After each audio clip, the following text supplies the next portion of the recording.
Thank you, Manolis, and thank you all for coming. I'd like to start by thanking the organizers for having me to talk about a publication that influenced my career. And as humble as I am, I'd like to connect that a little bit to my own work and, in general, the work of immunology through the ages, and connect that to glory days that we have had with immunology and the glory days ahead of us. And I have indeed nothing to disclose. So when I studied pediatrics, I went to the Netherlands, to the beautiful city of Nijmegen. And I was interested in infectious diseases, but soon Professor Corey Weimers came to me and asked me, "You must be interested in immunology." And after a few times he came again and again, I said, "Yes, that's fine, that's accurate." And he started to give me papers to read. And this is one of the papers. This is a paper from Jiri Ratl, an immunologist from Leiden, published more than 20 years before Corey gave it to me. And it's about the light chains. You know the heavy chains, the G, A, M, D, and E, but the kappa lambda light chains that enhance the incredible variability of the antibody binding place. And I thought it was interesting. And this is a paper that influenced my career.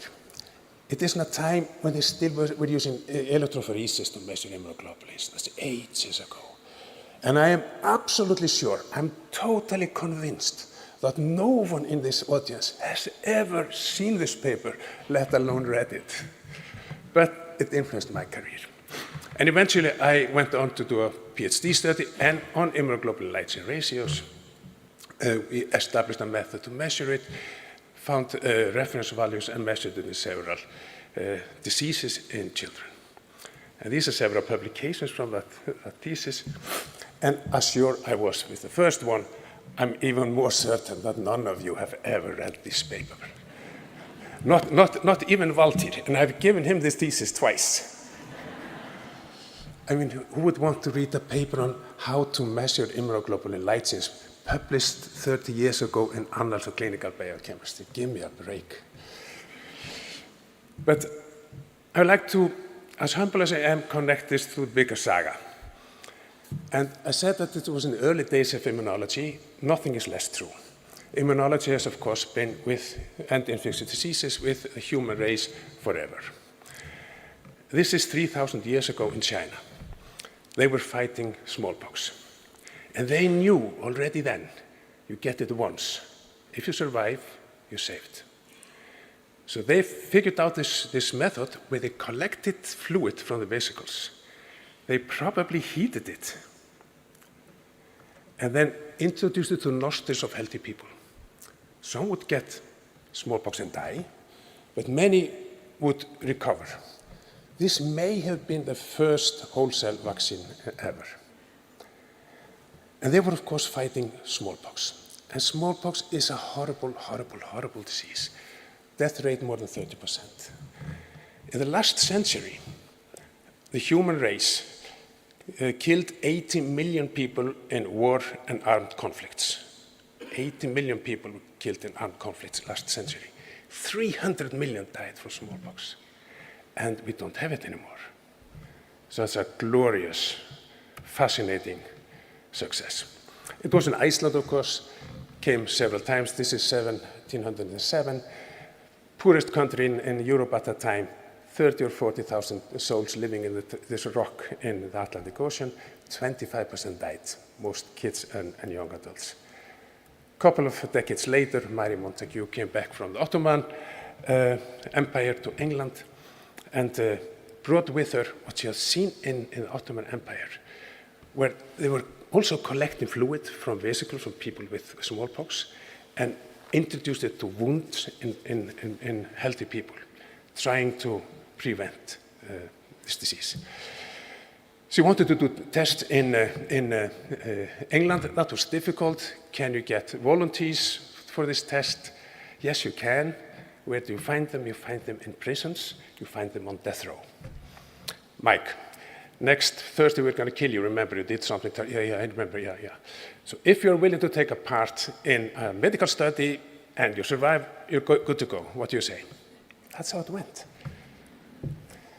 couple of decades later, Jenny did a study, and then they knew about the cowpox. And the beautiful thing is, the cow that was in that story, her name was Blossom. It couldn't have been anything else, could it? Sarah Lenz was the woman with the blisters, and he collected fluid, and he inoculated this young boy, son of a poor gardener. And he thought, is he safe? Is he protected? And what did he do? He challenged him. Edward Jenner infected him with smallpox, but he survived. So he tried again and again, 10 or 12 times. And this is all due to immunology. We have no smallpox anymore. And the red dots here, you see them? These are the light chains, just to mention that. And I like to try to connect the paper of Iri Radl and my thesis to this antibody saga. And since I shrunk the other pictures, I'm going to shrink this as well. And I think it's appropriate to shrink it a little bit more, and even more.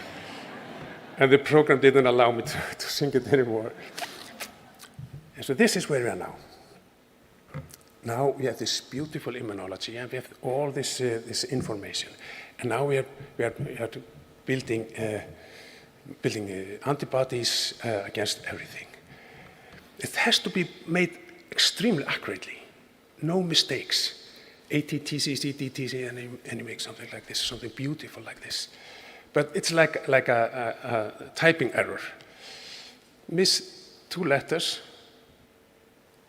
Bob Dylan, an Irish politician.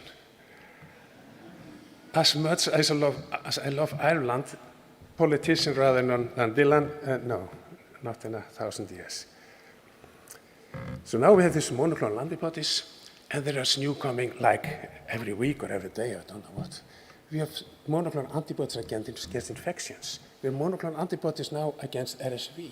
We have monoclonal antibodies against autoimmune diseases. We even have monoclonal antibodies against cancer. So I'd like to leave you with the feeling of the glory days that we have ahead of us.